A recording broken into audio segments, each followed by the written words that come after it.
Hi, welcome to another talk time. I'm Meredith McCarthy. I'm a clinical hypnotherapist here in Wellington, New Zealand.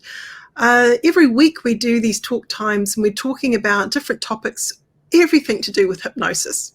And I'm passionate about sharing what I know.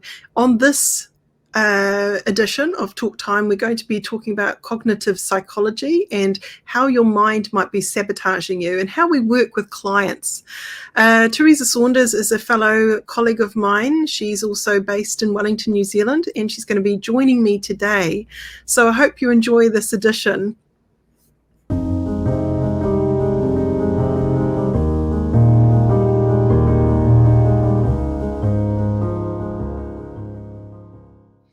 Hi Meredith, hi everybody. Nice to be with you again on this sunny day in Wellington.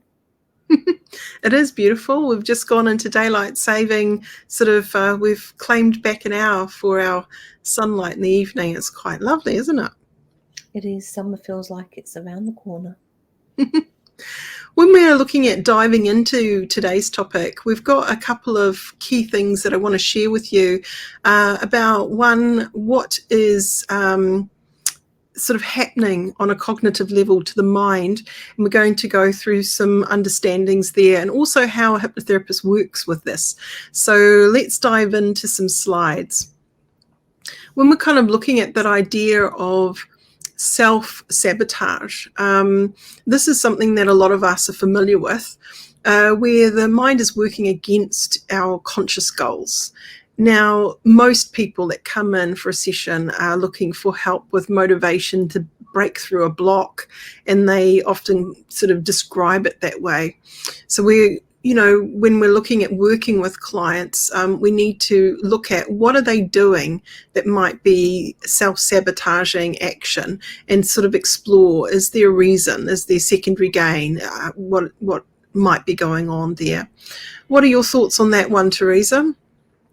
Definitely. I think this is a really interesting topic, to be honest. I mean, we as hypnotherapists often want to dive deep in to find out what that root cause is. And I think we need to be a bit mindful sometimes and careful on missing perhaps something, because, we might dig deeper and think it's something deeper because somebody's not sleeping and their anxiety, but that person is actually drinking a ton of caffeine or caffeinated drinks.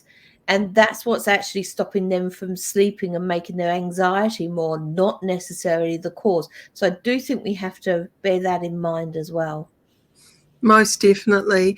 So, be curious with your clients, think about how that is, and really look at what are some things that's going on for that client maybe in their past. So when we're kind of looking at that idea, it often manifests as procrastination, self-doubt, and negative self-talk. So we're looking at that, and the client's going to tell you a lot of what's been going on for them. So be curious, hold that space, because that's going to help you lean into the direction that you may need to go with them in a session. When we're looking at the idea of cognitive distortions,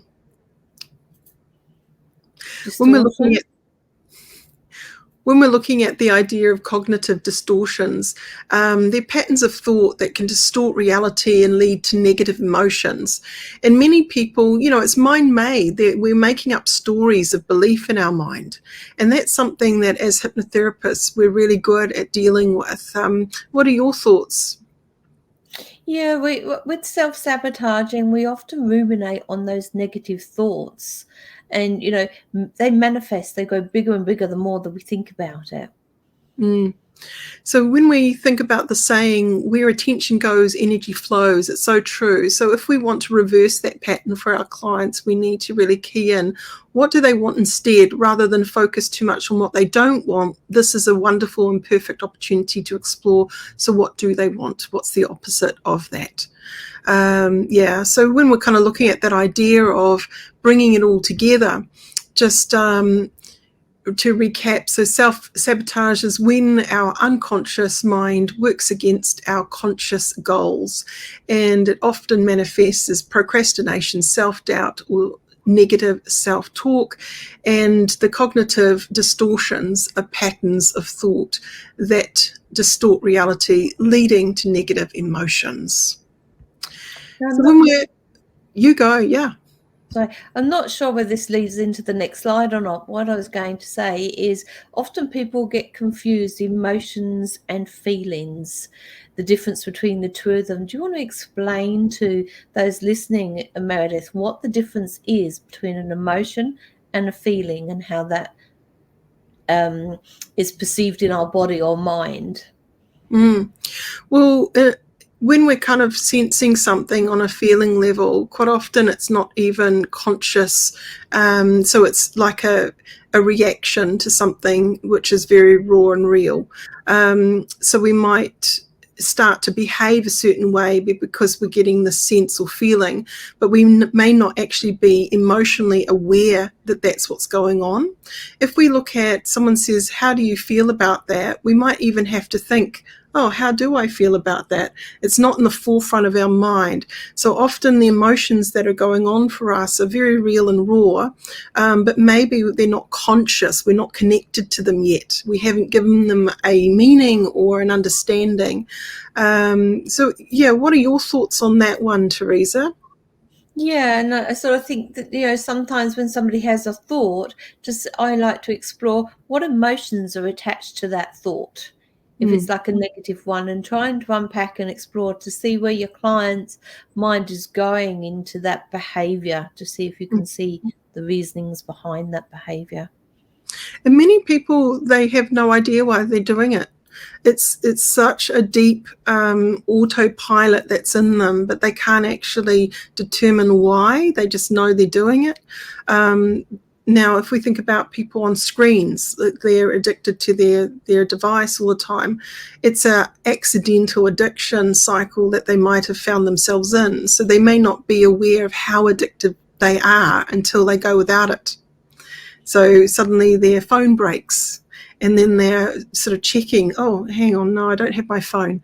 And it's like this response. And so all of these programs are running, and quite often, again, beyond consciousness. So when we're looking at delving in and finding out more what's really going on here, this is a big part of it. When we're thinking about what is cognitive psychology, the study of mental processes like thinking, memory, perception, and problem solving. So that's something to think about when we're dealing with our clients, how we're going to deal with those elements. The cognitive distortions and negative thought patterns that can lead to self-sabotage. A lot of people, though, some people don't have internal dialogue. So it might surprise some of you out there. So if you're thinking, oh, so what goes through your mind when you go about that? I don't know. Some people really don't have internal dialogue. So be aware. It's not because they're being difficult.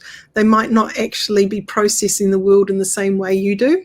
Same thing is, what do you have in your mind's eye? What vision of success? And again, some people are not going to be able to articulate what they're seeing in their mind's eye because they don't see anything. And you go, wow, okay, how on earth can that be true?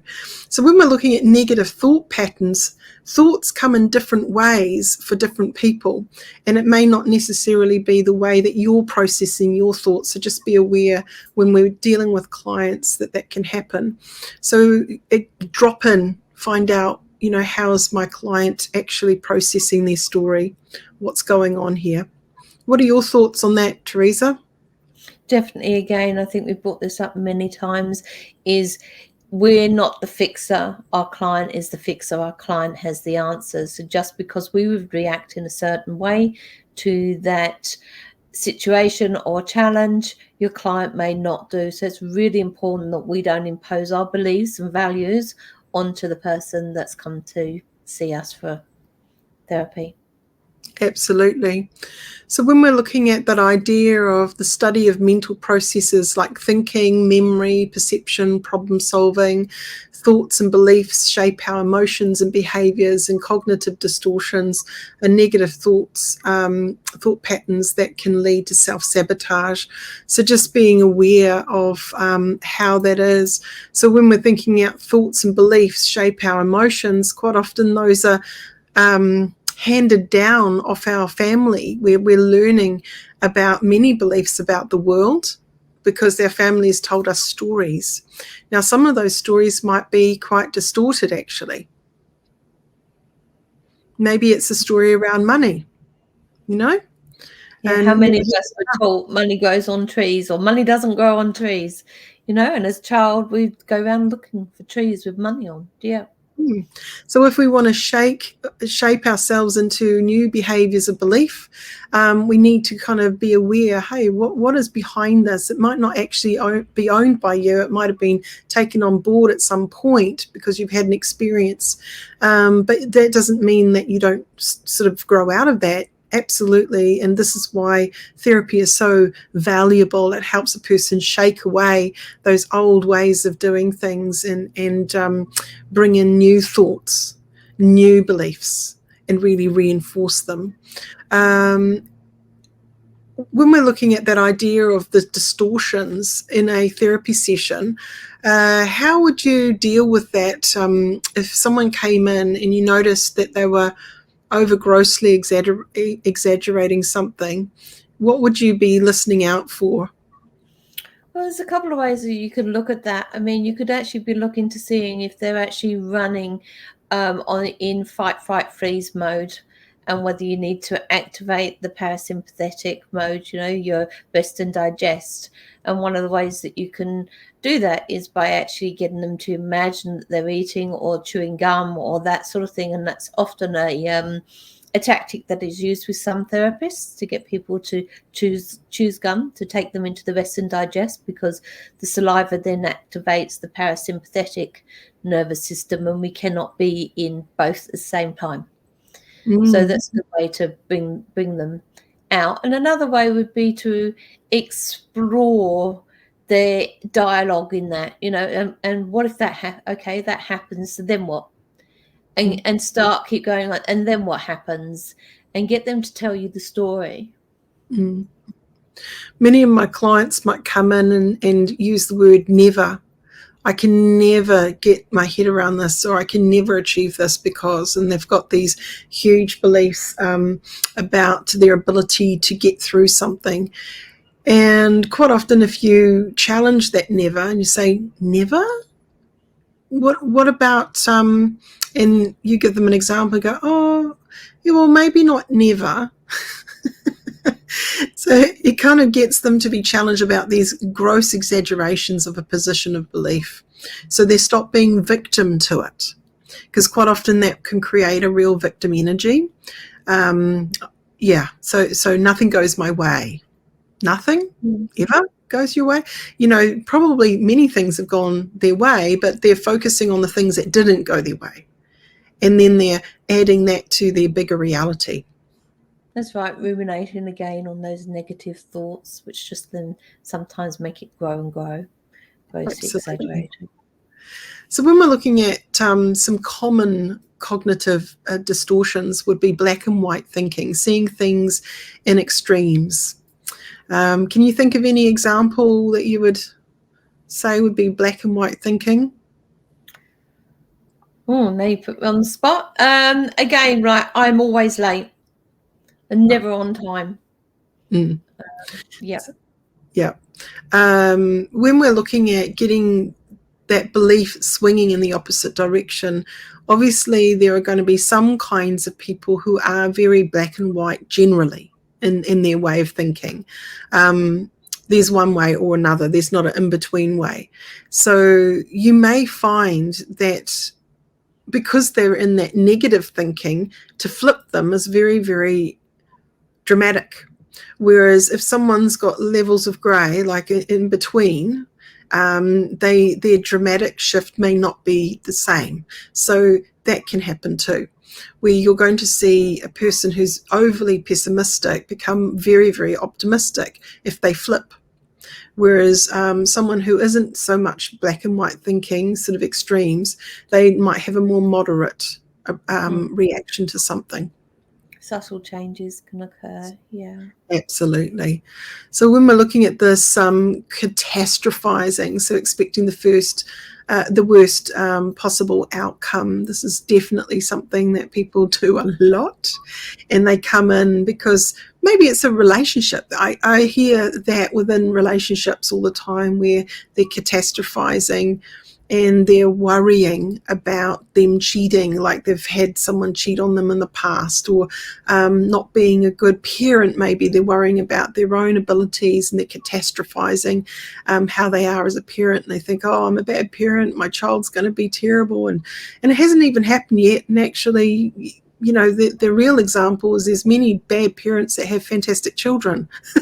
So regardless of your parenting, sometimes we need to get a client to really shift that perspective. What are your thoughts? For sure. And also, we can sometimes be our own worst enemy. We really do criticize ourselves quite often with our negative talk and our inner dialect. Yeah. Mm-hmm. Excellent.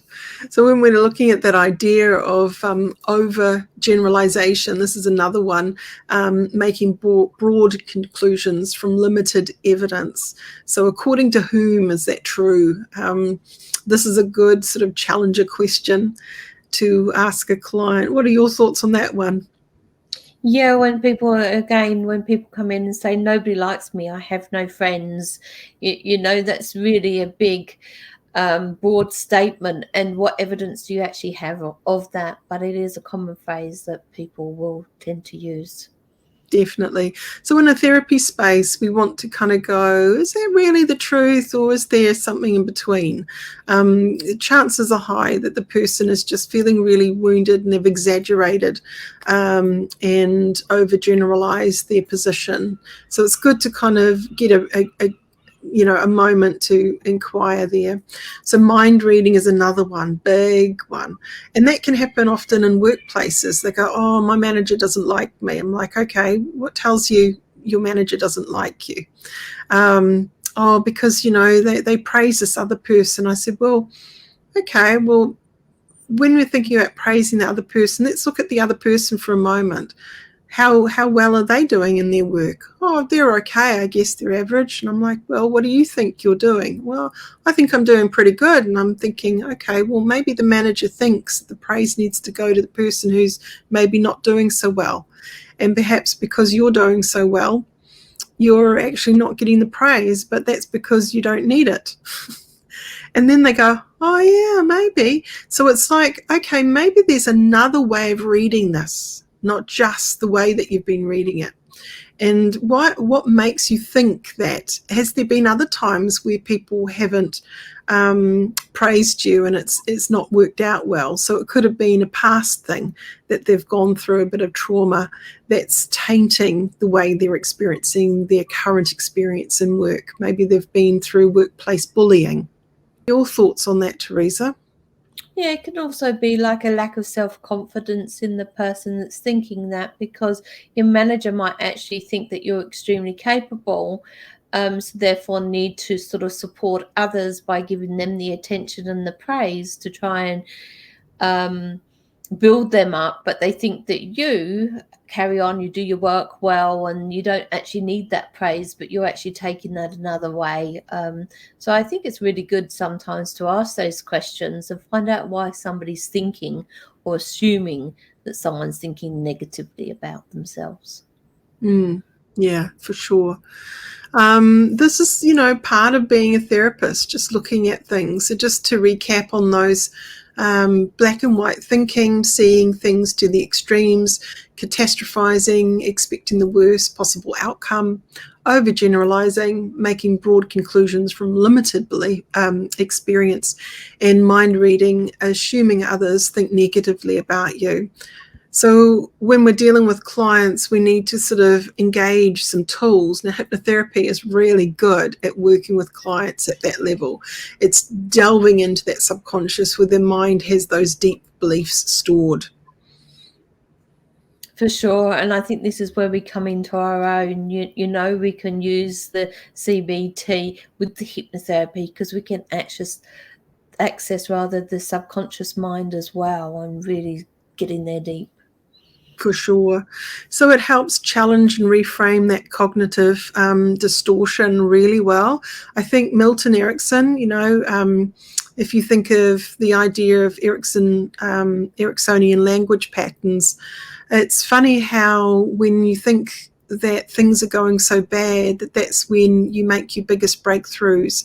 And those breakthroughs were worthwhile every time because you just get better and better from here, don't you?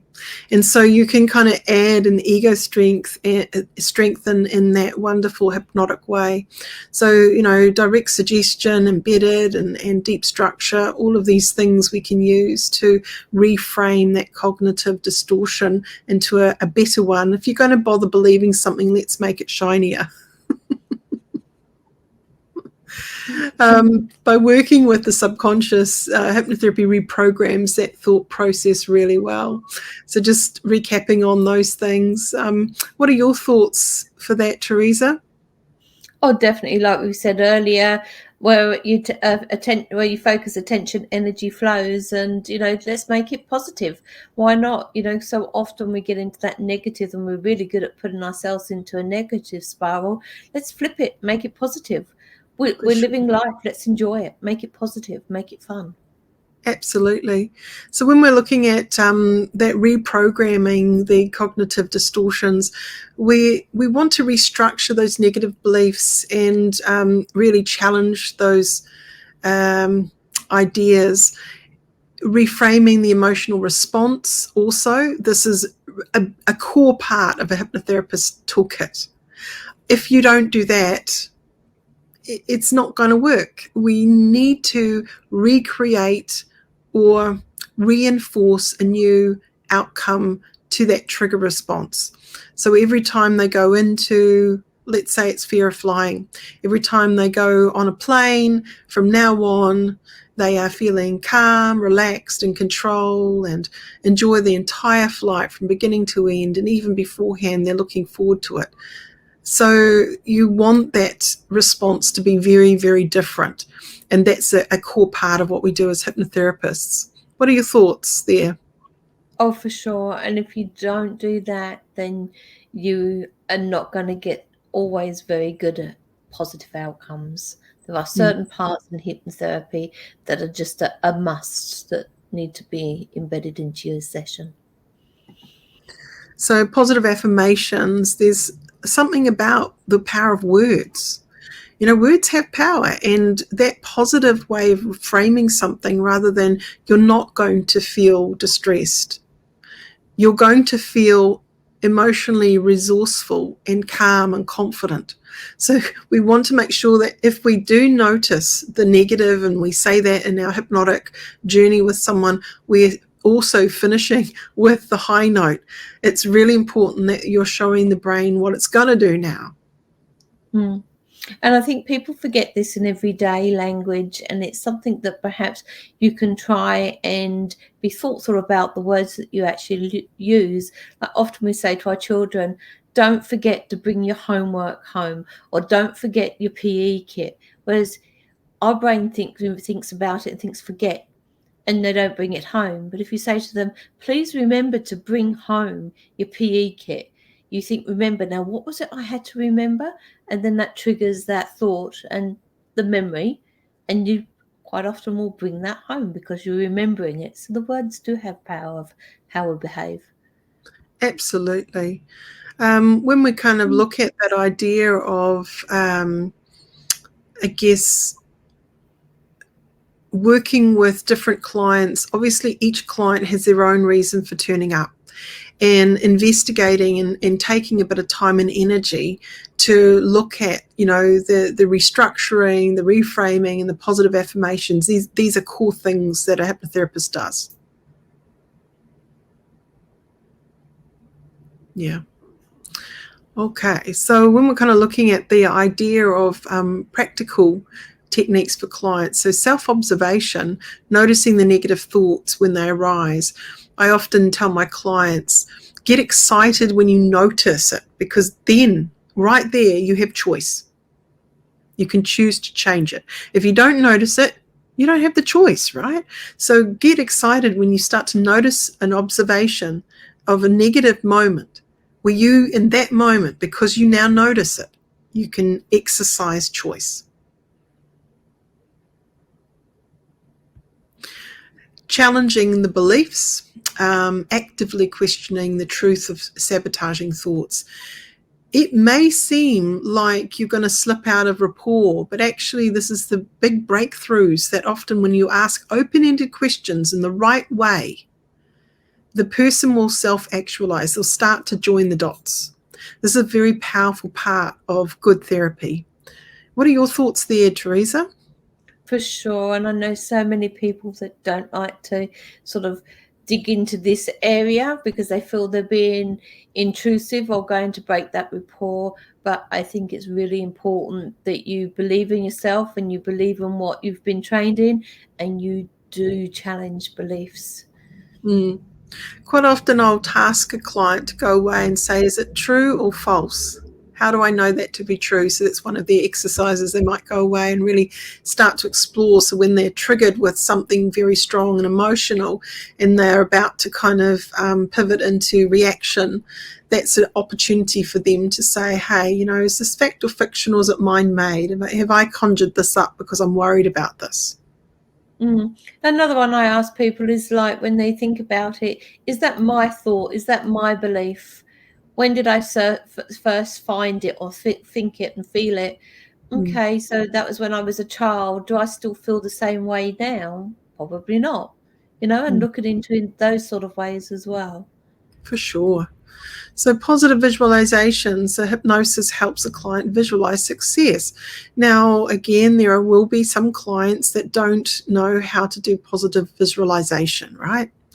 But you can still work with them. You can go, I want you to imagine the emotion of that new response. I want you to imagine it whatever way you'd like to, whatever way that makes sense to you. Run a dress rehearsal in your mind about how you're going to react in that way.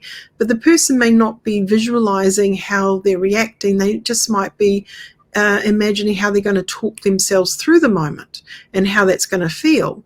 Another person might just core into the feelings of the moment and how that's going to change in a good way. So everyone is a bit different in the way of how they do their dress rehearsal. What are your thoughts on that one? For sure. And again, we don't know what our client's going to feel. So although we want to tailor the session to them, unless we actually know that they can't visualize, then be mindful of your words and how you present that to your client, and listen to the feedback that they give to you. Absolutely. Right. So when we're kind of looking at moving forward, the idea of these three things, so self-observation, noticing that negative thought when it arises, the challenging of the beliefs and actively questioning the truth of the sabotaging thoughts, and positive visualization, that hypnosis, the self-hypnosis is a big part. It's not just what you're doing in the session one-on-one, but it's what they're doing after the session that also counts. And if that means that you've done a nice recording that they can listen to again and it can help them reinforce things, I absolutely am a great advocate for that. And like you're saying, along with this tool, they can actually notice those negative behaviors or thoughts and then choose. They've got choice then of how they behave. Yeah. That can be So homework. absolutely. The empowering the mind is a key part of what a hypnotherapist does, and that mind can be reprogrammed to work for you instead of against you. Just as it's programmed to work against you, it can be the opposite. And that, I think, gives a bit of hope to someone. And I might even say, look, as terrified as you are, that's as absolutely positive and euphoric as you can feel. You can feel the opposite. And that's a nice way to a nice idea to embed in a session with a client, I believe. Yeah, for sure. So just thinking about hypnotherapy as a powerful tool to transform those cognitive distortions. You have the power to shape and reshape your thoughts and unlock your potential. When we're looking at these ideas, a lot of times people have never tried hypnotherapy and they're maybe just trying normal talk therapy, and they haven't quite got there yet. They've just been talking about the issue rather than solution. And I think that's the big difference between us working and other people working, that we have a lot of neat tools in our toolkit. We sure do, and there are many forms, and we don't have one session that fits all. We can pull different tools from our toolkit out for the individual clients. It's just I think it's an amazing profession to be in, if you like helping others. Now, if you've enjoyed this talk time today, we have more coming, so tune in for another episode for next week. I'm really excited because we're doing a series of different things around psychology and how it sort of kind of connects with what we do as hypnotherapists, so psychological theories and understandings. So I hope you've really enjoyed today. We also have an exciting news. There will be a client that I've been working with that you will get to see a real client session after this particular series. So if you're interested in seeing what a session really looks like, we've had a volunteer who stepped up and we started filming. So I'm looking forward to rolling that out later so you can see how that goes. Now, we have a school, so if you want to train as a clinical hypnotherapist, check out the NZACH school. You can find out more on the website about how that is. Doesn't matter where you are in the world, we can do it online. You get to have live tutorials as well as lots of wonderful information in the back end, so you can read and do things in your own time. So we are here to support you in that. So if you are keen, check out the website www.nzach.ac.nz. And Teresa, any final thoughts? There is, and on that note, please like, share and subscribe. You may not be interested in pursuing the hypnotherapy career, but you might know others or yourself maybe, and you may have friends or family that also want to. So please do hit the like button, share and subscribe for each week of updates. Excellent. Well, thank you again, Teresa, for being here, and so we can chit-chat together and share our knowledge. And thank you to everyone out there for tuning in. I really appreciate it, and we'll see you next week. Bye for now. Thanks, everybody. Bye-bye. Thank you.